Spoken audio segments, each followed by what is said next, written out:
Chora est un petit village de l'îlot de Kalymnos, perdu dans la multitude de l'archipel grec.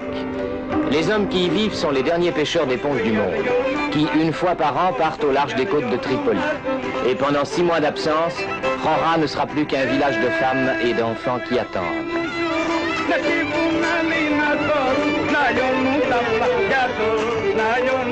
Au premier jour de mai, les familles se réunissent, sortant de leur maison accrochées au flanc des collines, et se rendent en cortège jusqu'au port, précédés de violons, de joueurs de sandouri, qui entonnent le dernier écho d'un chant qui bercera leur solitude.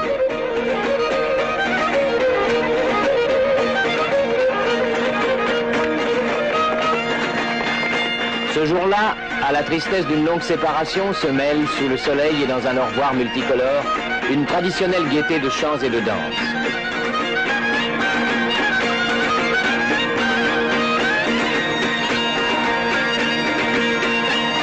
À Kalymnos, la danse n'est pas un simple divertissement.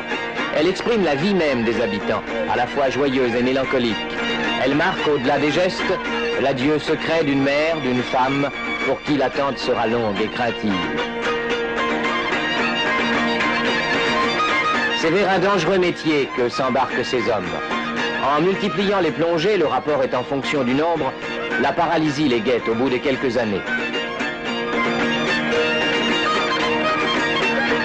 Malgré cela, elle ne les empêche pas, comme cet homme venu sur un âne, de partir, dans un emploi moins dangereux, comme celui de radio.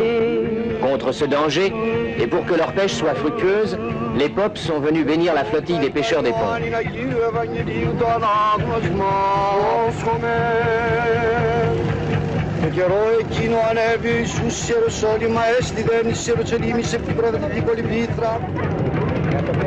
À l'heure des adieux, avec les bateaux qui s'éloignent, la gaieté quitte l'île jusqu'à Noël.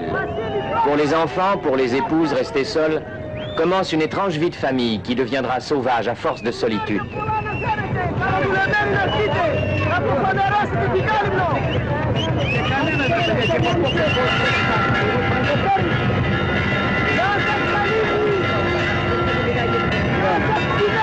Pour cette vieille femme, le joyeux départ des pêcheurs n'évoque plus que le souvenir de ses 2 fils noyés dans une précédente pêche. Les autres se renferment chez elle, ne sortant que pour travailler, fuyant dès qu'un étranger s'approche de leur village sans hommes.